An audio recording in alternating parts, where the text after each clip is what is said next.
السلام عليكم ورحمة الله وبركاته. الحمد لله رب العالمين، وبه نستعين على أمر الدنيا والدين، والصلاة والسلام على أشرف الأنبياء والمرسلين سيدنا محمد وعلى آله وصحبه أجمعين. Amma ba'du. Mengaji lagi Al-Quran surat Ali Imran ayat 141 sampai insyaallah 149. Dengarkan baik-baik, perhatikan dengan tenang. Semoga Allah memberi rahmat kepadaku dan memberi rahmat kepada kalian semuanya. Amin, amin. Ya Rabbal Alamin. A'udzu billahi minasy syaithanir rajim. Bismillahirrahmanirrahim. وَلِيُمَحِّصَ اللَّهُ الَّذِينَ آمَنُوا وَيَمْحَقَ الْكَافِرِينَ أَمْ حَسِبْتُمْ أَن تَدْخُلُوا الْجَنَّةَ وَلَمَّا يَعْلَمِ اللَّهُ الَّذِينَ جَاهَدُوا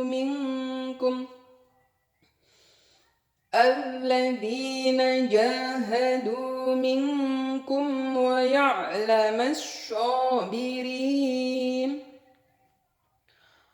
وَلَقَدْ كُنْتُمْ تَمَنَّوْنَ الْمَوْتَ مِنْ قَبْلِ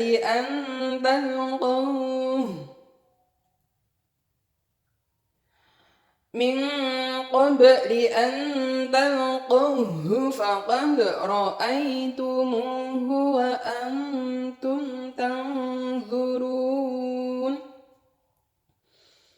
وما محمد إلا رسول قد خلت من قبله الرسل أفإن مات أو قتل انقلبتم على أعقابكم ومن ينقلب على عقبيه فلن يضر الله شيئا وسيجزي الله الشاكرين وما كان لنفس أن تموت إلا بإذن الله كتابا مؤجلا ومن يرد ثواب الدنيا نؤته منها ومن يرد ثواب الآخرة نؤته منها وسنجزي الشاكرين وكأي من نبي قاتل معه ربيون كثير فما وهنوا لما أصابهم في سبيل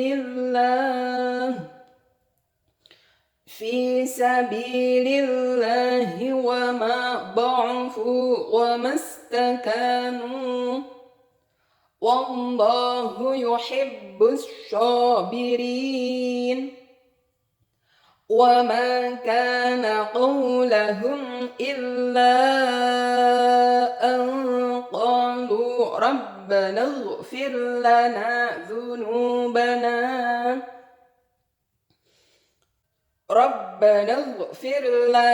ذنوبنا وإسرافنا في أمرنا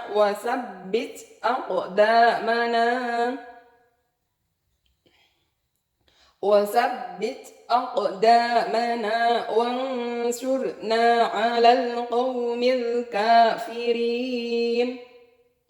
فآتاهم الله ثواب الدنيا وحسن ثواب الآخرة Wallahu yuhibbul muhsinin. Ya ayyuhalladzina amanu in tuti'ul ladzina kafaru yaruddukum ala a'qabikum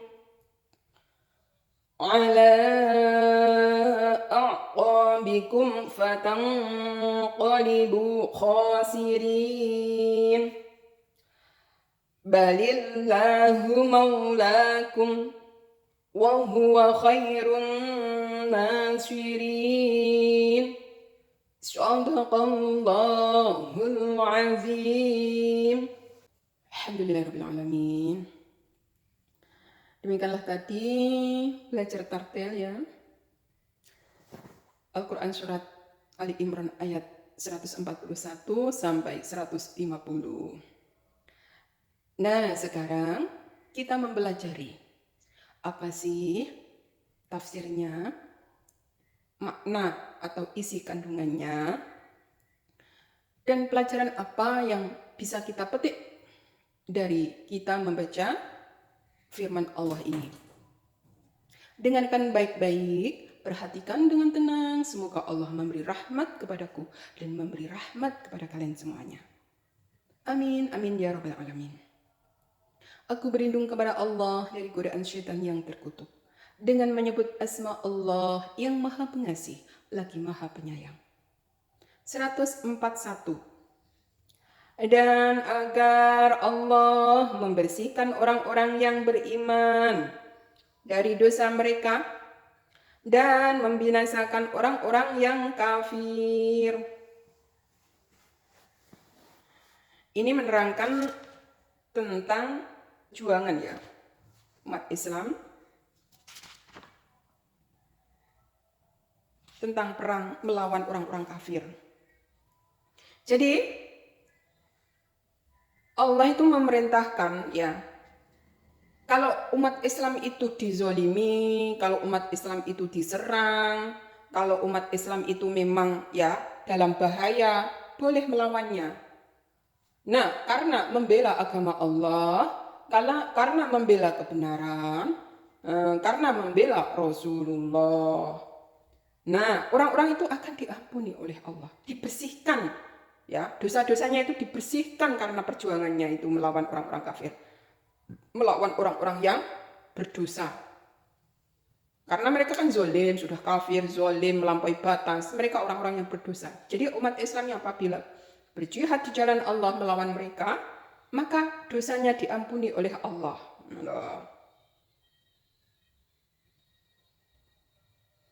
Dengan kekuatan orang-orang yang beriman itu ya,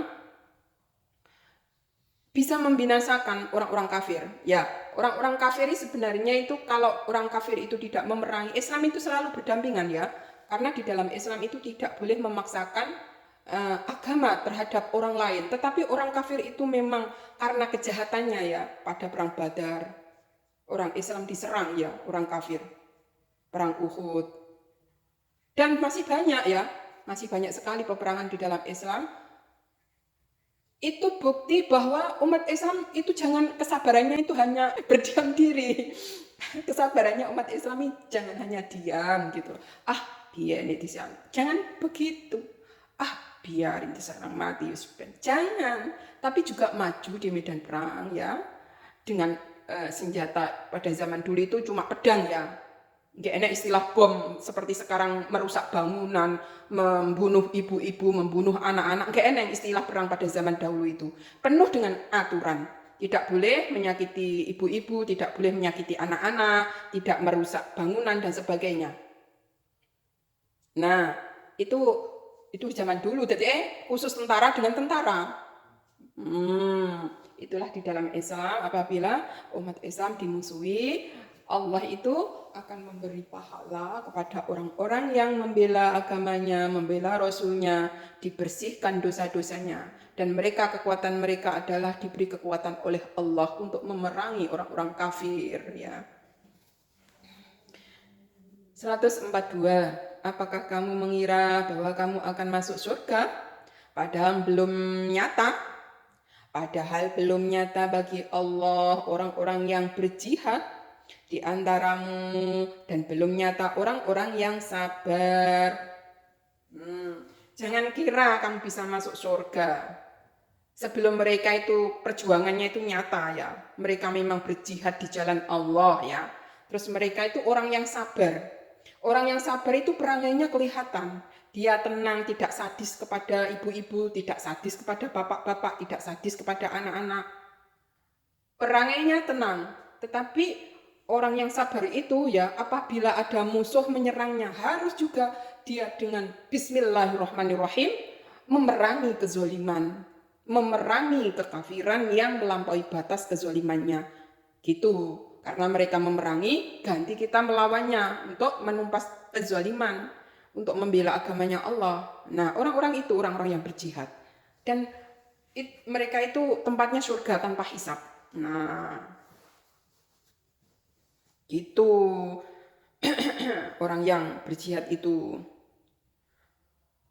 Ini kalau pada zaman peperangan, ada jihad di zaman kemerdekaan. Seperti apa? Ya seperti jadi guru, ya jihad. Banyak sekali jihad di dalam kemerdekaan itu. Ya membela bangsa dan negaranya juga jihad. Jihad. Terus melahirkan anak juga jihad. Terus apa? Menolong orang-orang yang kekurangan, fakir, miskin, anak yatim itu juga jihad. Tapi jihad di dalam kemerdekaan. Tapi kalau jihad di dalam medan tempur ini memang Allah mengistimewakan. Mengistimewakan memang kalau agama Allah itu memang diinjak-injak oleh orang kafir, tidak ada keadilan, tidak ada kemanusiaan yang adil dan beradab. Terus pokoknya hukumnya seperti rimba lah, maka orang Islam harus bergerak untuk memerangi mereka. Sebab kalau enggak diperangi, mereka terus menginjak-injak.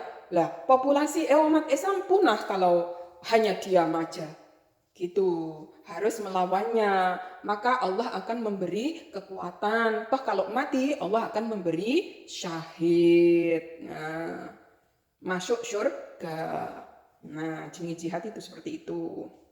Syahid, derajat tinggi syahid itu. Derajat yang mulia di sisi Allah. 143, sesungguhnya kamu mengharapkan mati syahid sebelum kamu menghadapinya sekarang. Sungguh kamu telah melihatnya dan kamu menyaksikannya. Nah, jadi orang yang mati syahid, ya, itu diharapkan bagi orang-orang yang beriman. Ya, lek sing duwe iman, tapi lek wong nggak duwe iman, hanya keduniaan, malah justru nggak ingin mati ya, ingin dunia, takut mati, karena mereka di dunia penuh dengan kemaksiatan, penuh dengan kezaliman, penuh dengan kejahatan. Mereka takut mati. Tetapi orang-orang yang beriman membela agama, membela kebenaran, ya, memperjuangkan amar ma'ruf nahi mungkar, ya. Orang-orang tersebut akan mendapat derajat syahid, ya, yang diharapkannya. Dan kalau dia itu berjuang, ya, diberi kemerdekaan atau diberi kesuksesan, dia tetap beriman. Tetapi ya, kalau dia menghadapi ya di medan pertempuran itu karena mati atau wafat, maka derajatnya adalah syahid. Ini hidup mulia atau mati syahid. Nah, itulah prinsip ya. Jadi menegakkan kemuliaan dunia itu ditugaskan oleh manusia ya, memimpin dunia agar dunia itu stabil, agar dunia itu dijauhkan dari orang-orang yang jahat, dijauhkan dari orang-orang yang zalim, dijauhkan dari orang-orang yang kejam, tidak berberi kemanusiaan. Itu perlu diperangi. Dan orang yang memerangi, kalau mati syahid, kalau mereka menang, maka dunia ini penuh dengan rahmat, kedamaian, kemakmuran, keadilan. Nah, jadi dunia itu menjadi seimbang. Tetapi kalau kezaliman itu nggak diperangi, Dia membunuh anak, merusak rumah, mengebom sana, ngebom sini, membunuh orang-orang yang tidak bersalah, merusaknya, mengusir dari rumahnya, mengusir dari tanah airnya. Nah, orang-orang itu harus diperangi. Nah, karena itu tidak ada yang namanya kemanusiaan, nggak ada keadilan. Hukumnya sudah hukum rimba. Ngawur lah, ngawur saenake dhewe. Toh kalau memerangi mereka kok mati, maka kamu mendapat derajat mati syahid. Diampuni segala dosamu dan masuk surga tanpa hisab.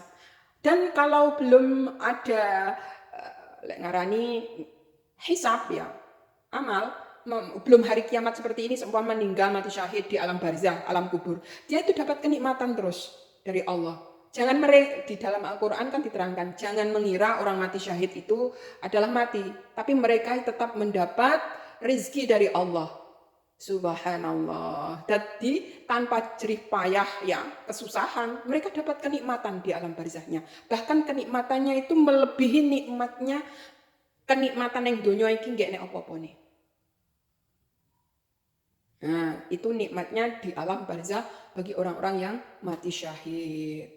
Makanya orang-orang yang berjuang melawan kezaliman, melawan kekafiran, melawan kejahatan yang melampaui batas, mereka derajatnya mati syahid. Subhanallah, hidup mulia, berjuang kalau mati syahid. 145. 144 ya. Kok 145? 144. Muhammad itu tidak lain hanyalah seorang rasul. Sungguh telah berlalu sebelumnya beberapa orang rasul. Apakah jika dia wafat atau dibunuh, kamu berbalik ke belakang atau murtad? Barang siapa yang berbalik ke belakang, maka ia tidak dapat mendatangkan mudarat kepada Allah sedikit pun. Dan Allah akan memberi balasan kepada orang-orang yang bersyukur. Nah, keterangan ayat 144 itu, Nabi Muhammad itu adalah seorang utusan Allah, Rasul ya. Jadi sebelum Nabi Muhammad itu ada Rasul-Rasul. Seperti siapa? Nabi Isa itu juga Rasul Allah. Nabi Musa Rasul Allah. Nabi Daud Rasul Allah. Jadi ada Rasul sebelum Nabi Muhammad ya. Nah, dan mereka itu sifatnya ya seperti manusia, dari kecil menjadi besar, menjadi dewasa, menjadi tua ya, dan wafat. Itu semuanya ketentuan Allah. Jadi kalau ada seorang rasul wafat atau dibunuh oleh orang kafir, jangan kembali ke belakang, dalam arti jangan murtad. Gitu loh ya. Jadi seorang nabi dan rasul itu juga manusia ya. Dan sebelum-sebelumnya itu juga ada seorang nabi dan rasul. Ya mereka tetap wafat. Karena mereka itu adalah manusia. Kayak Nabi Isa itu apa wafat? Wafat dimatikan oleh Allah. Tetapi alamnya ya, alamnya sudah nggak sama seperti alam kita itu, alam manusia. Dan suatu saat nanti ya, masalah Allah menghidupkan kembali ya, menurunkan ke bumi, itu ketentuan Allah, ketetapan Allah. Wallahu a'lam, hanya Allah yang tahu. Jadi manusia ya, semuanya itu diwafatkan Allah. Tapi rohnya itu dengan kenikmatan di alamnya ya, seperti sekarang Nabi Muhammad di alamnya ya, di alam barzahnya, alam kuburnya, seperti nabi-nabi, seperti Nabi Musa, itu di alamnya. Mereka itu enggak mati, tetap diberi nikmat oleh Allah, kenikmatan subhanallah, wallahu a'lam ya, hanya Allah yang tahu ya. Memang mereka itu pejuang Allah itu, jangan mengira mereka itu mati, mereka hidup. Cuma kita itu nggak tahu. Gitu loh. Mereka tetap hidup, mendapatkan kenikmatan ya. Gitu loh. Masalah Allah menghidupkan manusia nanti terus kayak Nabi Isa, sekarang dikatakan Nabi Isa itu masih hidup dan sebagainya. Padahal di dalam Al-Quran itu diterangkan bahwa Nabi Isa itu dimatikan oleh Allah, ya, dimatikan oleh Allah. Tapi matinya seorang nabi itu nggak mati, tetap seperti ya jenenge arwah para nabi itu bisa dikembalikan lagi bersatu jasmani dan rohaninya bersatu, ditampakkan ke bumi lagi. Itu ketentuan Allah yang mudah sekali. Nah, gitulah yang aku maksud. Jadi nabi-nabi Allah ya di alamnya itu apa dimatikan Allah? Ya iya. Mereka di alamnya. Seperti Nabi Musa kan sudah wafat. Tapi Nabi Muhammad ketika Isra dan Mi'raj dipertemukan dengan Nabi Musa, ya seperti ketemu jasmani dan rohaninya bersatu. Itu ketentuan Allah. Menyatukan jasmani dan rohani para nabi itu bagi Allah begitu mudah. Makanya seorang mati syahid, para nabi, mereka itu enggak mati. Tetap mendapat kenikmatan dari Allah Subhanahu wa taala di alamnya. Kan Nabi Isra Mi'raj melalui beberapa alam ya. Jadi kalau seorang nabi itu wafat itu lumrah karena mereka juga manusia. Bahkan rasul-rasul sebelumnya itu juga diwafatkan oleh Allah ya. Masalah mewafatkan, menghidupkan kembali mudah bagi Allah. Ojo ngantek murtad ya, karena hanya wong nabi kok mati. Kata-kata itu hilangkanlah. Seorang nabi itu juga manusia. Bisa berkembang dari kecil menjadi besar, bukan Tuhan, tidak boleh disembah. Semuanya bahkan Nabi Isa, Nabi Musa, Nabi Harun, Nabi Daud, Nabi Sulaiman, Nabi Ibrahim, semuanya diwafatkan oleh Allah. Mereka itu ya manusia ya. Jadi jangan sampai murtad keluar dari Islam gara-gara hanya seorang nabi yang wafat. Nabi nenggok dunia kan ditugasi cuma untuk menyampaikan risalah ya, ilmu ya dari Allah, firman-firman Allah, untuk memberi kabar gembira, pelajaran terhadap manusia agar manusia itu mempunyai aturan-aturan yang bisa menyelamatkan di dunia ini dan bisa menyelamatkan di akhirat nanti. Kuwi tugase. Dan hidayah itu yang memberi Allah, hidayah itu yang memberi Allah. Jadi seorang nabi dan rasul cuma manusia untuk menyampaikan kepada manusia. Lah karena manusia itu kalau yang menyampaikan jin atau iblis, ya disesat nih. Lah karena manusia itu bisa paham, ya yang menyampaikan manusia. Kalau yang menyampaikan malaikat, ya manusia nggak paham. Manusia nggak mampu menembus dunia yang malaikat. Hanya orang-orang terbatas pilihan Allah. Makanya utusan yang menyampaikan manusia itu diutus Rasul. Ya seorang manusia agar menyampaikan ilmu kepada manusia, bisa paham manusia itu. Karena manusia itu bisa memahami ya dengan bahasa manusia. Jadi Nabi dan Rasul ini seorang manusia. Paham kan? Ya. Jadi tidak boleh murtad kalau seorang Nabi itu wafat. Ayat ini untuk menenangkan siapa itu? Sahabat Nabi, Umar bin Khattab. Umar bin Khattab itu ketika Nabi Muhammad wafat, kurang lebih dia bicara seperti ini. Siapa yang bilang Nabi Muhammad wafat, aku bunuh. Saking gak percaya nih, saking cintanya terhadap Rasul lah iso aja wafat, nggak mau ditinggalkan oleh Rasul.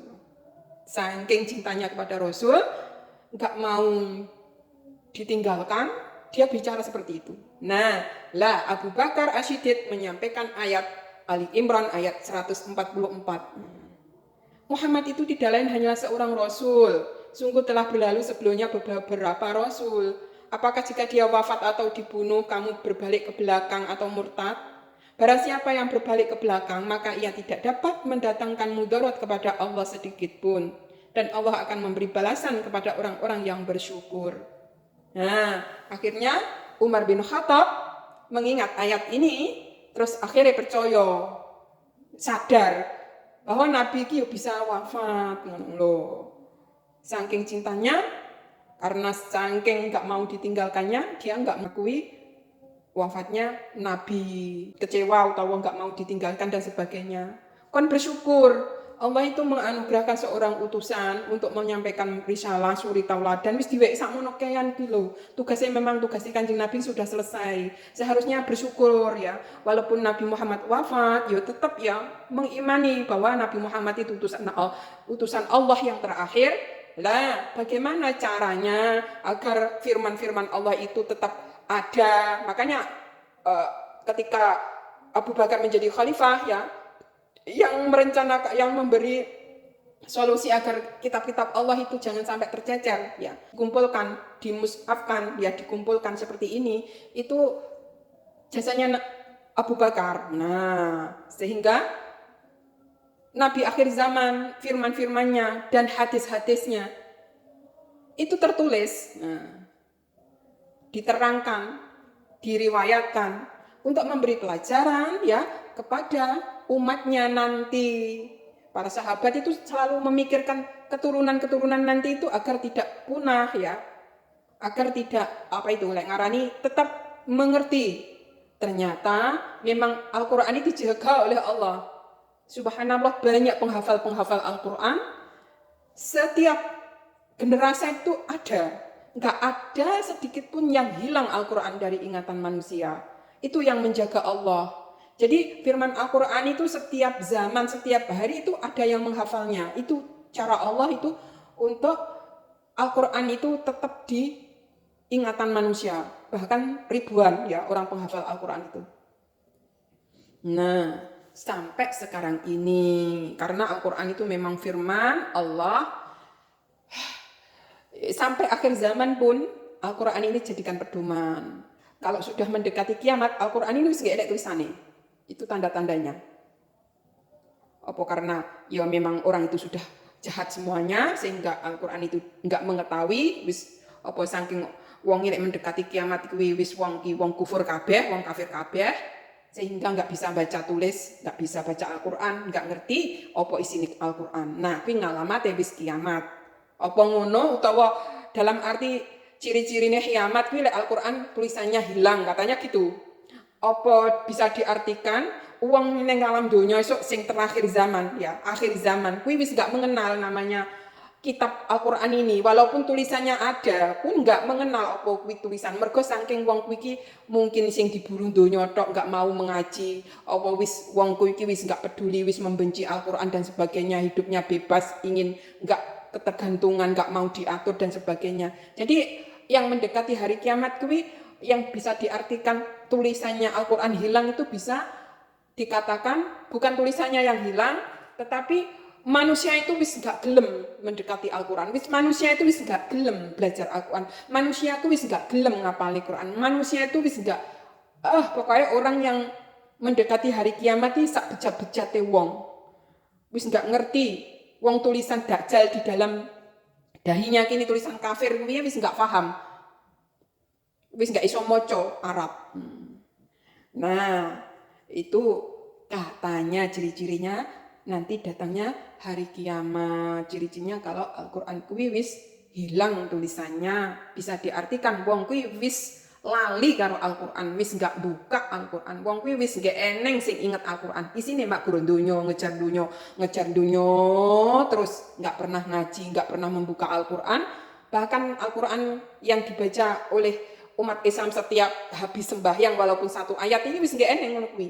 Budaya bermaghrib ngaji wis gak eneng. Dadi sing dipelajari ilmu umum terus. Itu mungkin ya. Sehingga anak-anak muslim ngakuni Islam enggak iso maca Quran. Itu bisa dijadikan diartikan seperti itu, tulisannya hilang. Gak eneng wong sing nyekolah nih ning pesantren, gak eneng sing nyekolah ning madrasah anak-anak ben berakhlak, mulang gak eneng sekejap dunia. Wow, ben dadi iki, derajate ben dadi iki, ben dadi sugih, ben dadi makmur, ben dadi bondone akeh. Isine terus ngono. Jadi Al-Qur'an ditinggalkan, hilang tulisannya. Itu hari kiamat, ciri-ciri yang mendekati hari kiamat. Nah, gitu loh. Bisa diartikan seperti itu dan bisa diartikan memang tulisan Al-Qur'an itu hilang, wis gak enek tulisannya. Gitu katanya. Lanjut ya.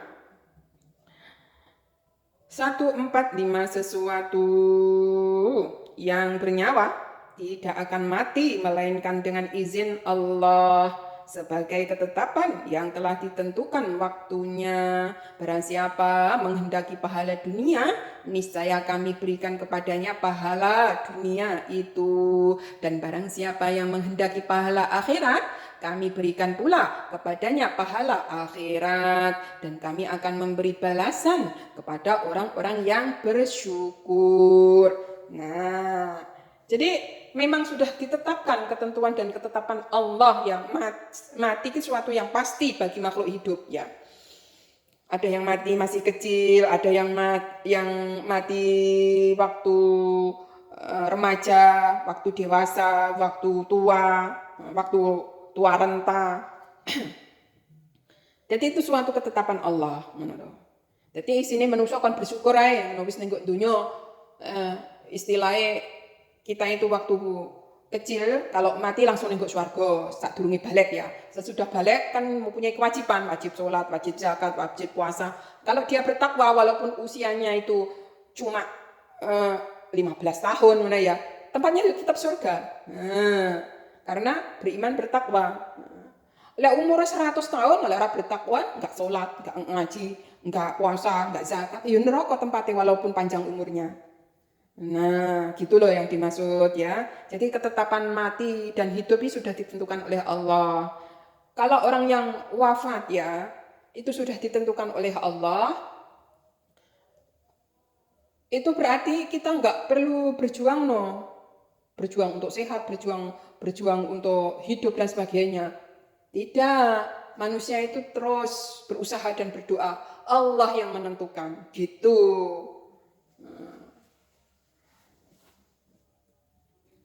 Jadi wong lek nenggok dunia berjuang untuk keselamatan dunia dan akhirat. Maka akan didapatkan dunia akhirat. Tetapi wong lek hanya untuk mencari dunia, ya mungkin entuk magun donya tok. Akhirat enggak entuk. Ngono lho ya. Jadi uang sugih donya, selamat donya, tapi dia kafir, zalim, tidak mempunyai rasa kemanusiaan, berbuat jahat ya. Mereka itu di dunia laksanakan seperti surga. Semuanya mempunyai makanan melimpah dan sebagainya, anak melimpah. Tetapi itu saja yang didapatkan. Toh kalau dia sudah meninggal, dia akan merasakan sedih yang kekal. Gitu loh ya. Jadi dia mendapatkan dunianya tapi nggak mendapatkan akhiratnya. Setelah kematiannya adalah duka yang lara yang kekal selamanya. Beda dengan orang beriman. Orang beriman ya, yang pasrah kepada Allah, berusaha dan berdoa, dan kalau ada kematian menimpa pada mereka, itu terus meyakini bahwa ini ketentuan Allah. Padahal sudah berjuang, sudah berusaha menghindari hal-hal yang menyebabkan kematian, tetapi Allah berkehendak untuk mengambilnya. Maka ya itulah ketentuan Allah. Bagi orang yang beriman setelah kematian adalah kenikmatan. Ya. Jadi sesuatu yang bernyawa itu pasti mati. Kesuksesannya dia beriman, bertakwa sampai akhir hayatnya. Sehingga dia setelah mati mendapatkan kenikmatan. Berbeda dengan orang-orang yang zalim, orang-orang kafir, orang-orang yang tidak mempunyai kemanusiaan, yang jahat ya. Yang membunuh orang, banyak orang, setelah matinya derita selamanya. Memang nenggok dunia dia itu banyak anaknya, banyak pasukannya, banyak senjatanya untuk melindungi mereka. Mereka canggih, tapi mereka apa? Membantai, membunuh banyak orang, merusak bangunan. Maka orang-orang tersebut ya nenggok dunia penuh dengan kemenangan-kemenangan yang penuh dengan kezaliman itu, setelah matinya dia akan merasakan azab yang lara selama-lamanya. Menjerit, menangis di dalam alam barzahnya karena ditampakkannya neraka yang nanti di akhirat jadi tempatnya. Makanya ada istilah siksa kubur ya. Mereka yang mengetahui ya, menjerit, melengking, minta tolong.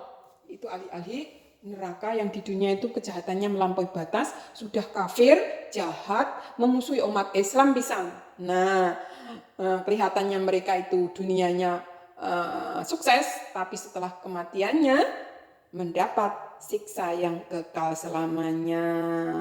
Naudzubillahi min dzalik, naudzubillahi min dzalik. Berbeda dengan orang yang beriman, setelah kematiannya justru mendapat kenikmatan yang sangat membahagiakan. Bahkan bahagianya melebihi kenikmatan yang paling nikmat di dunia ini.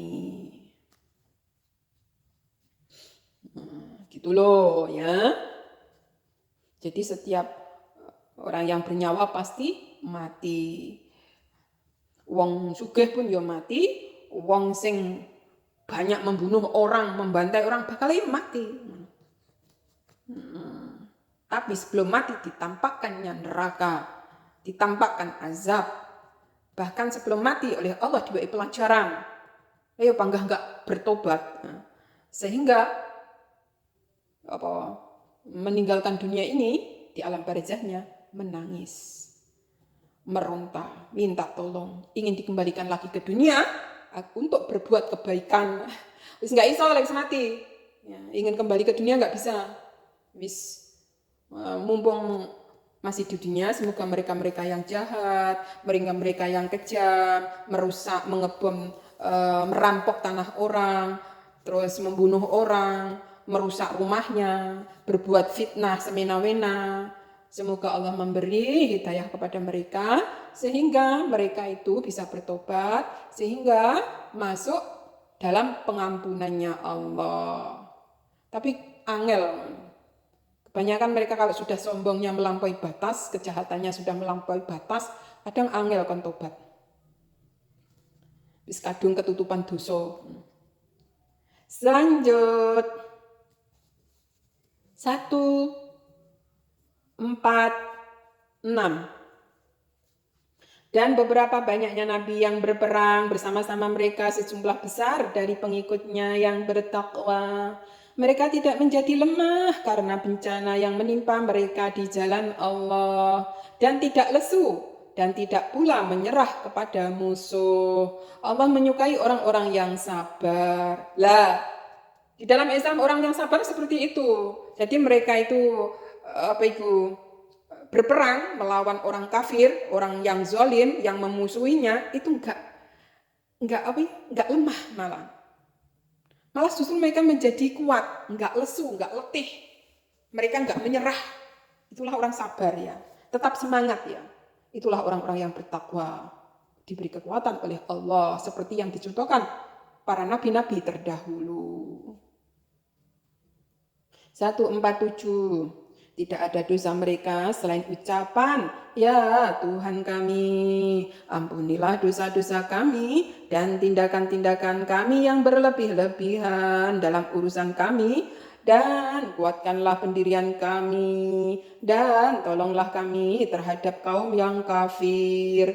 Nah ini doanya wong-wong sing dalam berjihad di jalan Allah.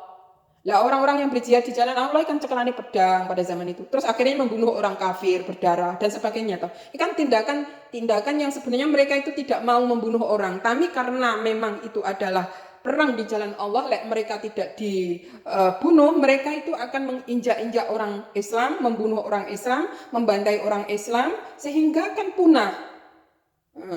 Seandainya Nabi nggak ada, para sahabat nggak ada, terus yang menyampaikan risalah sopo? Makanya Allah itu menyelamatkan para nabi, para sahabat ya, terus diberi keselamatan. Contohnya perang Badar 313 orang melawan 1000. Itu kan mustahil menang itu. Tapi dengan pertolongan Allah diberi kemenangan. Jadi yang memberi kemenangan Allah, yang memberi kekalahan juga Allah. Untuk menjadi pelajaran. Agar apabila kalah ya, mati, itu dalam keadaan syahid di jalan Allah. Dapat kemuliaan. Toh kalau Allah itu memberi kemenangan, itu juga karena kemenangan dari Allah. Karena Allah memenangkan. Kalau umat Islam itu musnah, loh, sopo penerusnya? Ibaratnya seri ini, coro film ngono peran utamanya sopo. Jadi seumpama Kanjeng Nabi loh wafat di usia, contoh 20 tahun, ngono ya, wafat di umur 30 tahun. Terus yang menyampaikan risalah siapa? Makanya Allah itu selalu melindungi, ya, memberi umur yang pas ya untuk Nabi Allah itu memberi suri teladan kepada umatnya sampai usia 63 tahun usianya Nabi Muhammad itu. Semuanya padat dengan akidah, padat dengan pelajaran, padat dengan hadis, padat dengan pelajaran-pelajaran yang dari wahyu Allah, dari hadisnya, itu padat sekali. Terus pelajaran itu setiap harinya itu ada. Nah, setelah Nabi Muhammad haji wada, itu sudah diketahui oleh Abu Bakar, menangis. Itu tanda-tandanya tugasnya Kanjeng Nabi selesai. Berarti Nabi Muhammad itu wafat. Itu Abu Bakar sudah mengetahui, menangis. Nah, itulah jadi ketetapan Allah yang sudah ditetapkan sejak zaman azali berlaku di dunia ini, itu sudah ibaratnya wis digarisnya kalau Gusti Allah. Wis ditentukan oleh Allah. Jadi sebagai manusia ya, apabila dia mendapat ujian kayak sekarang aja Palestina gitu aja ya. Dia sedang berjuang untuk negaranya melawan kezoliman yang melampaui batas ya.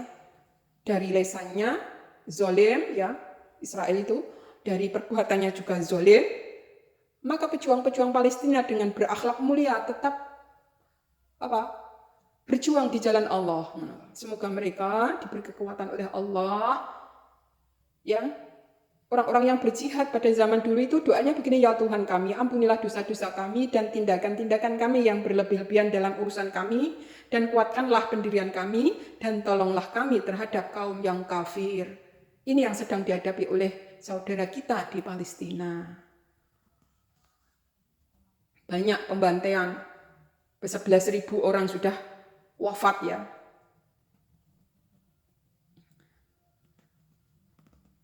Anak-anak, ibu-ibu, dan orang-orang rakyat sipil yang lainnya. Kebanyakan ya, karena mereka merusaknya bangunan, dibom. Nah, itu adalah kezaliman yang sangat besar. Maka umat Islam berhak, wajib untuk membela pejuang Palestina, membela bangsa Palestina. Rakyat yang tidak bersalah, bayangkan, bayi, anak-anak, kakek-kakek, nenek-nenek, ibu-ibu yang lemah dimusuhi. Musuhnya bom dari atas, jet tempur, helikopter, jatuhkan. Setiap jatuhnya itu nyawa melayang kurang lebih 100 orang, 50 orang. Na'udzubillahi min dzalik. Nah, itulah kezaliman yang melampaui batas. Maka orang-orang yang memusuhinya, berjuang di jalannya, ya, memusuhi kezaliman seperti itu loh ya, berjuang untuk menumpaskannya, itu adalah pahala dari Allah. Dan apabila dia mati syahid.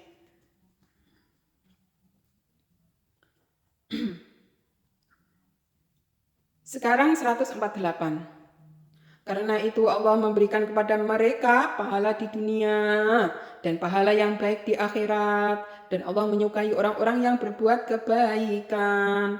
Nah, jadi orang-orang yang berjuang di jalan Allah itu, Allah memberi dunianya itu baik, penuh dengan akhlak yang mulia, penuh dengan ketakwaan, penuh dengan keimanan. Maksudnya baik seperti itu, sehingga akhiratnya juga baik. Karena di dunia itu kan penuh dengan ketakwaan sampai akhir hayatnya ya. Sehingga di akhirat dia mendapatkan kenikmatan. Gitu loh ya. Jadi dunianya baik, akhiratnya baik. Tapi sekarang itu menilai baik itu dunia itu kan hanya dari segi harta, kekayaan dan sebagainya. Nah, kebaikan dunia padahal orang yang punya iman, Islam, ihsan, kesabaran, ketakwaan, itulah dunianya baik, penuh dengan ketenangan, ketentraman, kebaikan, akhlak terpuji. Itu adalah anugerah yang terbesar. Lah kadang orang itu menilai sukses dunia itu kan cuma uangnya banyak, rumahnya baik, mobilnya mewah. Kan seperti itu, uangnya, anaknya banyak. Itu namanya katanya orang sukses. Tidak. Kalau di dalam Al-Quran, kebaikan dunia itu apa ketentuan Allah, membukuti derajatnya miskin, orang yang sederhana atau orang kaya, kalau dia mempunyai iman, Islam, ihsan, ketakwaan sampai akhir hayatnya, itulah kebaikan dunia. Gitu loh. Terus kalau kamu dapat musibah, kamu sabar, itulah kebaikan dunia. Terus kalau kamu itu mendapat musibah, ya, dimusuhi orang kafir, dan kamu melawannya, kemudian kamu menang atau kalah, itulah kebaikan dunia. Sebab bisa mengakibatkan kebaikan akhirat. Lah karena kebaikan-kebaikan dunia itulah bisa menghasilkan kebaikan akhirat. Gitulah. Makanya ad-dunya mazra'atul akhirah. Jadi dunia itu untuk menanam bekal akhirat. Jadi yang nggak dunia ketirane dapat musibah seperti dibom rumahnya apa peyok kabeh, ada keluarganya meninggal dan sebagainya. Tapi kalau mereka tetap sabar ya, tetap mempunyai iman, tetap mempunyai Islam, tetap mempunyai ketakwaan kepada Allah, itulah kebaikan. Dan bisa membawa akibat kebaikan akhirat. Subhanallah, alhamdulillah. Allahu Akbar. Nah, itulah yang disukai oleh Allah ya. Allah menyukai orang-orang yang berbuat kebaikan. Sekarang kita menerangkan tentang peringatan supaya waspada terhadap ajakan orang-orang kafir. Ajakan orang kafir itu apa ya? Sekarang 149. Kon waspada ya. Wahai orang-orang yang beriman, jika kamu menaati orang-orang yang kafir itu, niscaya mereka mengembalikan kamu ke belakang atau kepada kekafiran. Lalu jadilah kamu orang-orang yang rugi. Nah, jadi iki memperingatnya wong-wong beriman wis duwe iman kepada Allah ya, menjalankan iman ya, menjalankan Islam ya. Ini diperingatkan oleh Allah, ojo sampai mengikuti orang-orang kafir. Contohnya aja ya, kon nganu ya karo wong kafir kon keluar dari agamanya, ojo ikuti, tetaplah imanmu kamu jaga, tetaplah Islammu kamu jaga, tetaplah ketakwaan kamu jaga. Nah, jangan mengikuti mereka. Jadi kon murtad ngono lah, enggak mau, enggak. Anu diwehi hadiah mobil apa mewah, enggak menjual agama. Utawa diberi hadiah apa kan keluar dari agama Islam, tetap tidak mau. Itulah orang-orang yang hebat, imannya kuat. Enggak mau ajakan orang-orang kafir. Karena orang kafir itu berbagai macam cara untuk mengajak manusia itu agar tidak beriman kepada Allah ya. Keluar dari Islam ya. Sampai keluar dari orang Islam, orang itu sudah merugi. Sebab amal perbuatannya wis enggak diterima oleh Allah. Kebaikannya pun wis enggak diterima oleh Allah. Sebab sudah keluar dari Islam. Wis enggak sholat, wis enggak zakat, wis enggak haji, sudah tidak melakukan syariat Islam dan tidak mempercayai Allah itu Tuhannya dan Rasulullah itu utusannya. Wis enggak selamat ya. Wis tidak selamat. Sebab Islam itu artinya kan keselamatan. Lek wis keluar dari Islam wis enggak selamat. Nah, itulah akidah Islam ya. Iki pengajian khusus untuk umat Islam. Agama lain jangan tersinggung kalau ada yang mendengarnya atau mengetahuinya. Ini memang keterangan ya. Allah menerangkan firman-firmannya itu agar tetap menjaga iman, Islam, ketakwaan, kebaikan, dan seterusnya. Agar kita amalnya itu diterima oleh Allah. Kalau kita meyakini ya, Tuhan Allah itu satu-satunya. Tidak ada Tuhan selain Allah. Dan Nabi Muhammad utusan Allah. Nah, nanti kita dimasukkan surganya Allah. Nah gitu. Karena meyakini yang membuat surga itu siapa? Allah. Kalau tidak meyakini yang membuat surga, masa Arab memasuki surganya? Ya nggak bisa dong. Sekarang 150. Tetapi ikutilah Allah. Allah lah pelindungmu. Dan dialah sebaik-baik penolong. Jadi kon mengikuti. Kon bertakwa kepada Allah. Karena Allah itu ya sebaik-baik pelindung dan sebaik-baik penolong. Nah, jadi Allah menolong dan melindungi itu bukan berarti kita kekal di dunia ini ya, enggak mati-mati loh. Karena kematian kan sudah diterangkan, wong sing urip ning alam dunia iki bakal ngalami kematian. Kematian itu ada kematian yang masih muda, ada yang sudah tua renta. Itu ketetapan Allah. Loh ya. Jadi kamu jangan menafsirkan ya bahwa kemenangan, pertolongan Allah itu kita itu terus diuji karo dunia. Bukan. Ya, kemenangan kita itu nenggok dunia, bertakwa kepada Allah, nenggok akhirat, mendapat kemuliaan dari Allah. Gitu loh. Jadi yang kita dapat pelajari, orang Islam diuji Allah. Ya. Sudahkah ia berjihad dan bersabar kalau sudah melaksanakannya, maka ia akan mendapat pahala dunia dan pahala akhirat. Tidak menyerah karena musibah dan tidak tunduk atau menyerah kepada orang yang memusuhi. Ia selalu di jalan yang benar dan selalu berdoa kepada Allah karena Allah kekasihnya, pelindungnya, dan penolongnya. Itu tadi ya. Bagi pelajaran yang dapat kita ambil dari ayat 141 sampai 150. Kalau ada yang benar boleh diikuti, kalau ada yang salah boleh dikritisi untuk membangun ke depannya kami lebih mengerti. Dan apabila ada salah ya, kurang lebihnya dari kami, mohon diampuni dan mohon dimaklumi. Ihdinas siratal mustaqim. Wassalamualaikum warahmatullahi wabarakatuh.